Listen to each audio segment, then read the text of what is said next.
Hello there, and welcome to the Outside Film Podcast, where we talk film, TV, games, and all that jazz that there's no tomorrow. This week, we're talking about Black Panther: Wakanda Forever. My name is Tom, and as always, I'm joined with my co-host John. How are you this week? Hello, I hope everyone is doing well. We've finally watched Black Panther. Can you believe Phase 4 is over? I, I just don't believe that. You see, we talked about every Marvel film in Phase 4. All of it, we've done every single bit, and we just been through the pain. But we found something that is amazing, something that we've been waiting for months. It doesn't feel like a Marvel film, this we just watched. It felt No, like a yeah. proper comic book film. It was just different. It was just so emotional. It And was of amazing. course, we're talking about the Batman.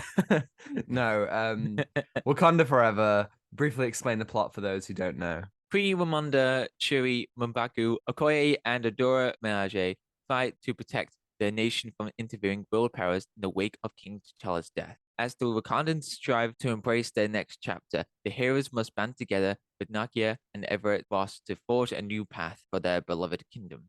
Well, that Ooh, is indeed. We're going to be delving into full spoilers. So if you haven't seen Black Panther Wakanda Forever and you want to go watch it, come go back. watch it. Yeah, We got please, please. a whole lot to say. Let's Yes. start simple. What did you think? The beginning, man. Oh my God. I knew this is going to be a hard film to watch. You know, when a character dies, that's really emotional. Like, Infinity Yeah. War, like all those characters die, and you're Mm, like, oh, wow, they actually died. But then when it comes to Chadwick Boseman, that yeah. was just so emotional. Like when Shuri and Queen Ramonda go to the funeral, they were just playing music, and it was just proper way, showing that death is not the end. Then with the Marvel intro, just opens up with no music. It's It just was it Chadwick, was yeah. yeah, this whole opening sequence with T'Challa's death and the funeral and then the Marvel Studios logo. It was so haunting. It really felt the weight of his loss.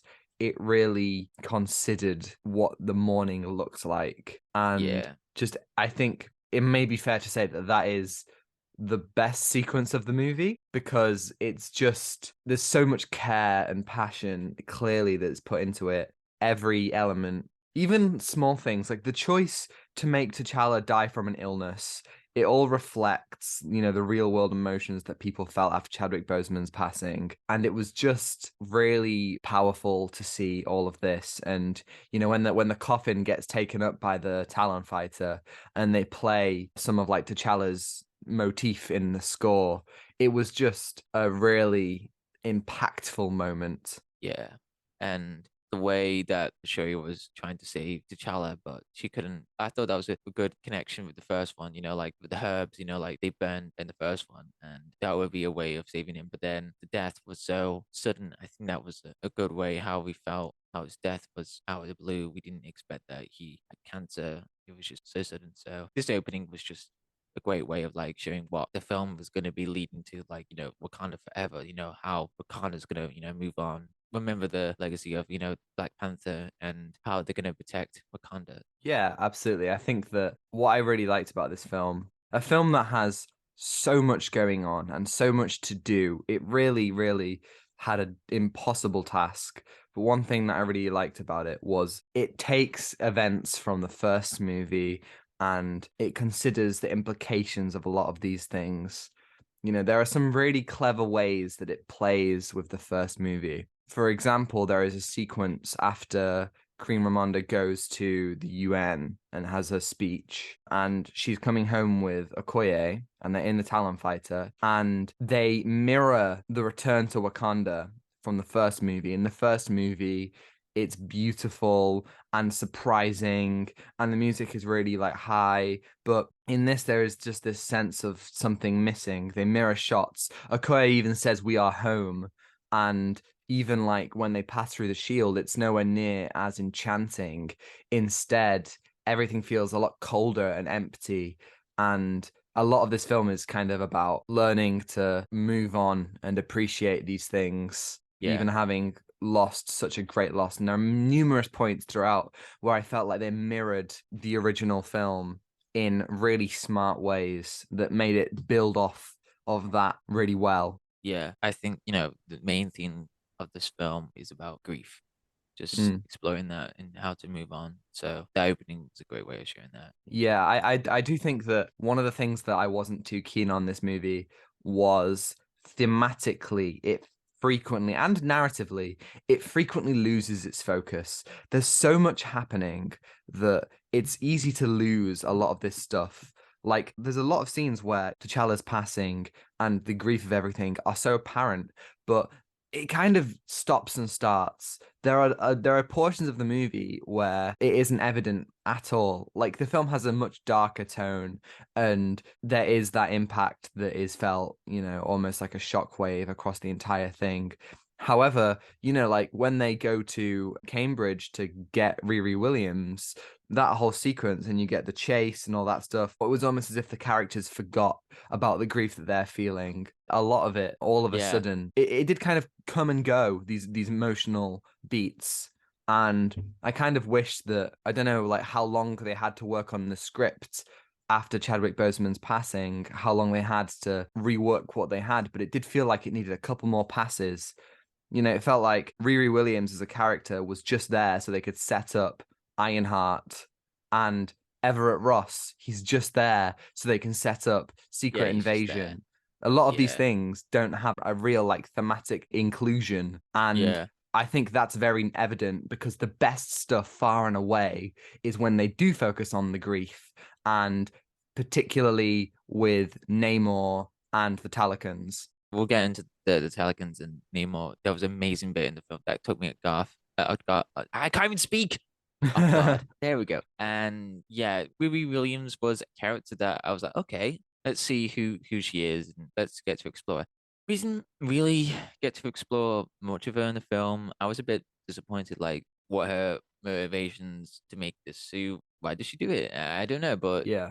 it's kind of hard to find it, because this film is about grief, as we just said, and how do we add a character into that? And it just feels very out of place with the theme and with everything that's going on in the film. It just needs to focus on the Wakandans and how to move on with the passing of the king. And with Shuri, I think there's needed more scenes with Shuri, how she become, Black Panther. I feel like that wasn't built enough. I mean, Yeah. there was a bit of like, okay, she is kind of the Black Panther. Like it does at the end, she shows that, but there wasn't like a way to build that all the way throughout the film because it felt kind of out of place when she just, hey, I got the thing working now, the herb in Captain America and the Winter Soldier, the TV show. Oh yeah, yeah, yeah. Yeah, so when Sam thinks that he can't be the Captain America, but then he realizes that he can, so then he has this massive training montage, which was Mm. super cool, by the way. That was so cool. And he was being like Captain America, he was training. And then in this one, she just got the powers. I don't think there was like a way of like sharing that. I don't know. It just Yeah. feels very out of place for that. Yeah. No, I understand what you mean. At the beginning, the Queen kind of says, "We need a new Black Panther," and Shuri's like, "I don't care. Like, I don't want to be Black Panther. It's a dead icon." And then they kind of leave it for about an hour, maybe even longer, and it comes up very briefly, in Yeah. passing. But it's not something that weighs on Shuri. It's not something that she's constantly thinking about. It's not something that the film wants to remind us about until the end when she's like, "The only way to fix this is with a Black Panther," and it's like, hold up a second. Where did You this come from all of a where, sudden? where was the Black Panther? Where was it? You try and Where was look it? for it. You can find it's like you make up a really good point about Captain America and the Winter Soldier. That show, the whole thing, the burden of becoming Captain America is something that constantly weighs on Sam. And that's his whole journey is about Mm, that.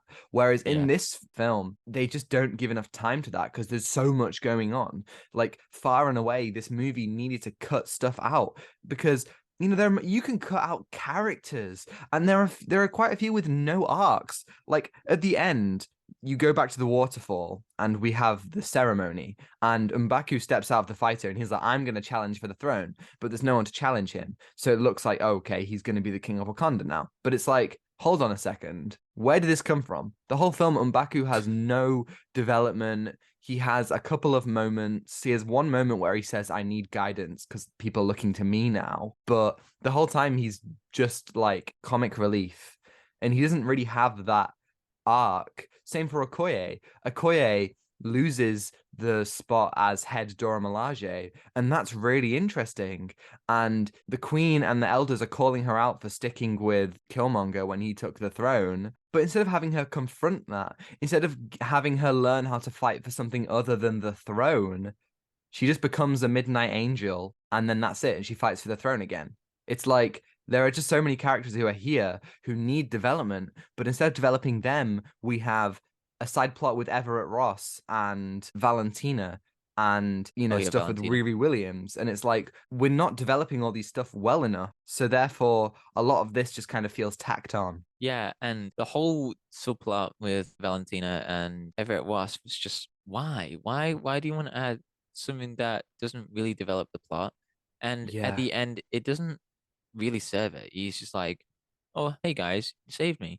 Yeah, He's like, exactly. It's "Oh, like they don't tie it in any way. It feels but like they want to set up Thunderbolts and Secret Invasion. They're like, okay, so we want, Everett Ross is going to be in Secret Invasion, so let's set that up. And we've been teasing Val this whole time, so let's set that up too. we don't even know who Valentina it really is. She's just like Yeah. an FBI agent." Yeah, we haven't really got to explore her in any meaningful way. And she showed up 3 times now, I think. And it's like, what is the point of all of this if we can't focus in the story? But I truly believe that they had all of this. This was all part of their plan. And then Chadwick's passing happened.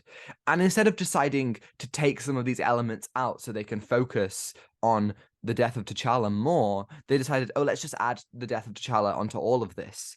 And thankfully, that's the best part of the movie. That's one of the absolute best things that it does. But a lot of the other stuff doesn't get the attention it therefore deserves. Yeah, they just needed to focus on that whole theme of grief.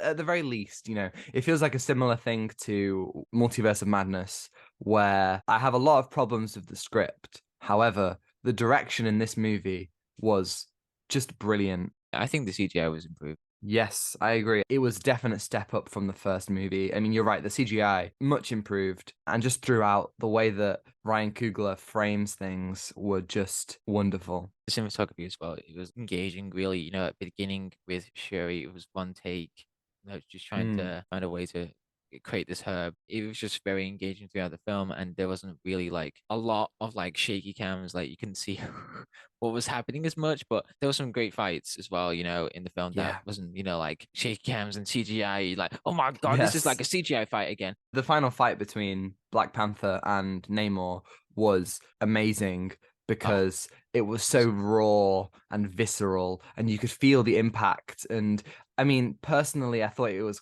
shot a little bit too close, but it was such a step up from the two CGI elements fighting in a tunnel at the end of the last movie, and I yeah. really, really appreciated that. Should we get on to Namor and the Taliban Yes, story? yes, This was another great part of the story as well. I yeah, thought that was a great way of adding onto the grief theme. So there's this amazing bit that took me off guard. So Namor shows Shuri this bit of this underwater thing, like and like an air tunnel. She slides through it, and then Namor and Shuri meet at this top of this thing. A whale comes past, and then it pans onto the whole place where Namor lives. I forgot the name of it, but it was so awesome.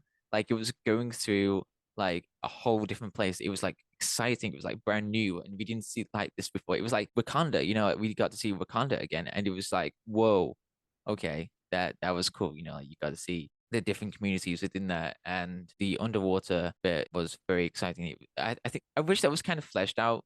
Like we could have explored more, and it made it more emotional. But aside from that, I thought that was a great way of showing, where Namor lives and why does he want to protect his underwater kingdom, and the music. Oh, the music for that. The yeah. music. Yes. I mean, Ludwig Göransson doesn't miss, does he? Ah, Like the it music it's a very was different amazing. it's a very different score than last time. Oh, Obviously, he adds definitely. different elements in with the Talican stuff, but there are some really nice subtle moments that I really enjoyed. Like at the end, it's not exactly subtle, but at the end when the Wakandans win and Shuri yells Wakanda forever and they play the Wakanda theme, brilliant. Like I think that they knew when to use those iconic themes and do them really really well. And when she's as the Black Panther, they play her theme from the first movie, and I thought that was really great. And all the new music that he adds for the Talikans was brilliant. I agree with you. One of the best sequences is underwater, where Shuri sees the people of Talokan City and she's swimming throughout, and Namor showing her. And Namor is another, like, similar to Killmonger. I don't think he's as good as Killmonger, but he's another amazing villain. Yeah, Like I agree. Yeah. when he kind of tells his backstory, you can really tell. And I tell you what, the actor who plays him, Tenoch Huerta, that's his Yeah. first movie. That's incredible. Like, good on you, Whoa. man. That is his first music. Wow. Wow. Yeah, That like it's always been Marvel's greatest strength to cast some brilliant people in these roles. And I think, for his first movie, that's just excellent. So, so well done. yeah, he was so good. Wow. Yeah, That I really love how Ryan Coogler frames the Talikans. Like from that opening action set piece with them, where they're kind of doing these siren calls and everyone's jumping off the boat. They really make them mm, terrifying. And, when Okoye is fighting them on the bridge and she's struggling so much, you can really see, how much of a force we reckoned with they are. To the point where the Wakandan army doesn't really win against the Talikans. If it wasn't for Black Panther defeating Namor, they wouldn't have won. They were already getting backed into a corner, literally. And yeah. they really managed to present them as this amazing force. They really considered how do people underwater fight differently and how, are those different like stuff working. And I really Yeah. like that. And I gotta say, Namor's wings, they didn't make a joke about it. They didn't make a joke about Namor's wings. I'm so happy. Yes. I thought you were gonna say they didn't make a joke about Namor's wings. I'm so disappointed. They didn't say a No. single thing about it. I was like, No, this what? this movie was actually What quite are you talking about? restrained on the comedy. I was really happy. It Yeah, yeah, I like was very there happy there, about that. there Yeah. were a couple of moments, but it wasn't shoving comedy in your face. It's not No. my kind of comedy, but still it was there and it felt more organic. And it's really impressive of this movie. As somebody who never really cared about Shuri, who always kind of found her annoying, they made Shuri a really compelling protagonist. In the first one, it was a bit hard because he was just talking all the time, and I just couldn't really connect as much with the character. But then in this one, it was really that emotional weight onto it, and like, oh wow, she's going through this, death, and how she needs to move on, and then protect Wakanda as well, like what she needs to do. And I thought the film was showing that really well. Apart from some scenes with Riri, but basically the dynamics between Namor and Shuri was just great throughout the film. That it showed Yeah. they have the same goals of like they want to protect the kingdom, but they do it differently. Namor wants to go against the surface, but Sherry wants to protect the kingdom and work together, but it doesn't work like that. At the end, there was this really, really good like montages of Sherry reminds about like not killing Namor, but then the idea of like this cycle of violence it needs to end. And then from Namor's perspective, what does his mother think? And it affects him and it just reminds them like what we're fighting for, and we must not lose more people. We must not lose people who are affected by this massive war, this massive conflict. And if they go against each other, they're going to lose the communities within that place, and it's just going to affect their lives. And yeah, that was brilliant at the end. Yeah, I agree. I think it was amazing when, she's got him dead to rights and they're both thinking about, the implications of this. And very similar to how in both of the ritual combats in the first movie, T'Challa doesn't want to kill. He doesn't want to kill M'Baku. He makes him yield. And he could finish the fight with Killmonger very quickly, but he tells him to yield. And even at the end, he wants to heal Killmonger even after stabbing him. And Yeah. she takes those lessons. And I loved the ancestral plane scene because, Oh, I was pretty confident it was going to be Killmonger, but having him there and talking to her and saying there's only one way to get this done, and that isn't the noble way. And she teeters on the edge of letting vengeance consume her. Out of the words of T'Challa in Civil War, vengeance has consumed you. It's consuming them. I'm done letting it consume me. And he learns that lesson, but Shuri never did. And I think while it's a concept that's introduced fairly late in the game, I really like how that comes through and how she has to tackle with very similar things that T'Challa went through. again, like they're kind of mirroring T'Challa's journey through Shuri, but twisting it a bit. Yeah, it reflects that. Because as you said, the whole film, there's some mirroring from the first film. And I didn't see that before, but how Chewie learns the lesson of yielding the enemy. And yeah, I don't have anything else to say with Black Panther Wakanda Forever, but the main story Mm. of between Namor and Shuri was just brilliant. It was just very compelling with the characterization, you know. And that scene where the Talikans attack Wakanda Oh and yeah. everything's flooding and everything's exploding, I thought that was Water amazing. oh yeah, water grenades. Yes, brilliant. Just like an It was absolutely that is amazing sequence. And Queen Ramonda's death was so well done. And I think Angela Bassett, just like all the performances in this are excellent, but Angela Bassett just absolutely destroyed as the Queen. She was just incredible. Like she has oh, so many oh times yeah. where she will just make these speeches, and her death really hit. You know, I don't really think she did a whole lot in the first movie, but I think the second one, she was such a presence, and seeing her as queen and the way that she stands up to this, and when she yells at Okoye and she says that her entire family is gone and that, you know, she not given everything. I mean, that's in the trailer, but brilliant, just absolutely brilliant. Yeah, that was a very emotional story that Ryan Coogler wrote. So well done. And Ludwig, that was amazing. The score was just brilliant. It just kept me engaged with the story. Absolutely. Uh, What do you think about the new Black Panther suit? Obviously, in our Black Panther video we did last week, you guys can listen to that if you haven't already, but we talked about T'Challa's suit. And what do you think about this new one that Shuri gets? it's cool. It's pretty Yeah. cool. Yeah, yeah, Yeah.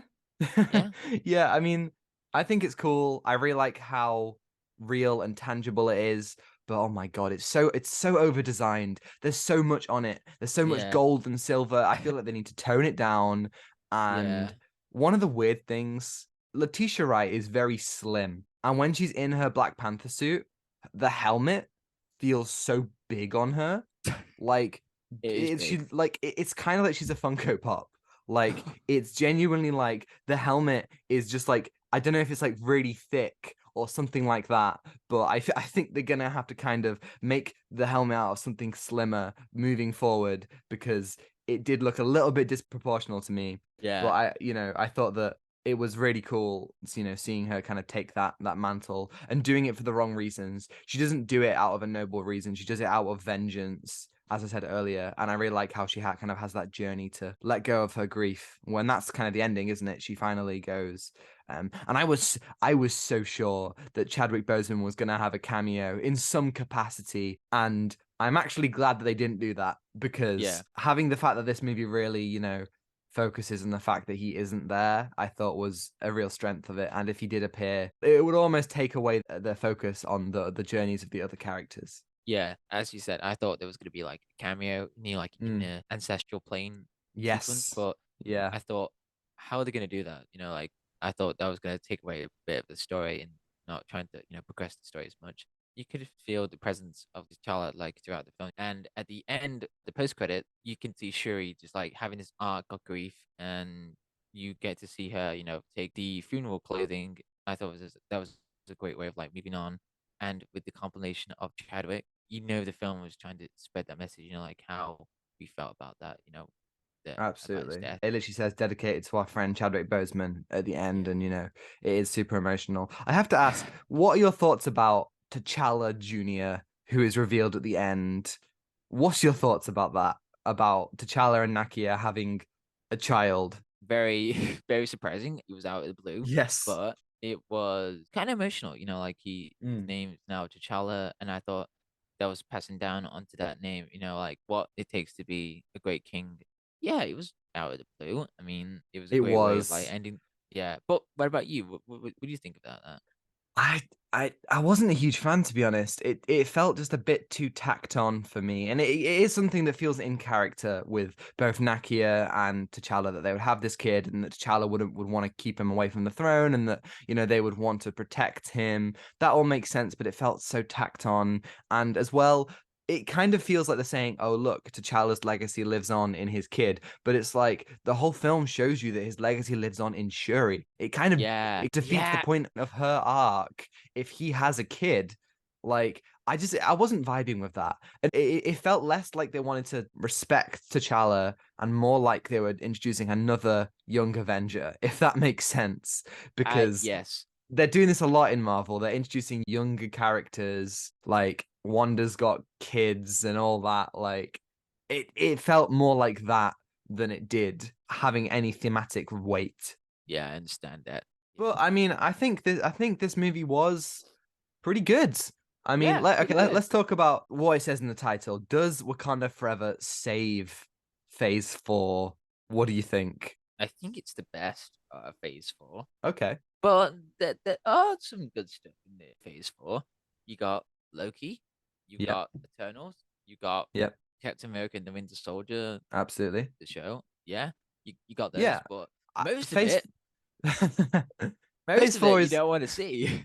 it's true. Phase 4 isn't without its merits, but it's too much in 2 years, and Yes, two it's years, 2 years, two man. It literally years. started last year. That's insane. It's too much in that short amount of time, and we just needed to rest a little bit and like let it all breathe. And yeah, I think history will be less kind to this phase than the other phases, but I don't think that it was all bad. I don't think it's looking good for Marvel all in all. But I think that watching Wakanda Forever does make me think. You know what? Phase 4 has had some good stuff. Like I don't think there's been any absolute crackers. There's been no bangers, but it's my second favorite movie out of Phase 4. Eternals is still my favorite. I'm so sorry. I know everyone hates Eternals, but you're I mean, all I, wrong. I yeah, I understand with Eternals. I might need to give it a rewatch. Are we gonna give Black Panther Wakanda Forever at 10? I'm gonna go 7 out of 10. What about you? 8. Just Nice. yeah, just for emotional because I was just mess. I was like, Brilliant. For you, where does it stand in relation to the original? Do you think it's better than the first Black Panther or not as good? that's a bit of a hard question. That the first one was better. The first one was better because of the Yeah, I think the villain. first one's better. Yeah.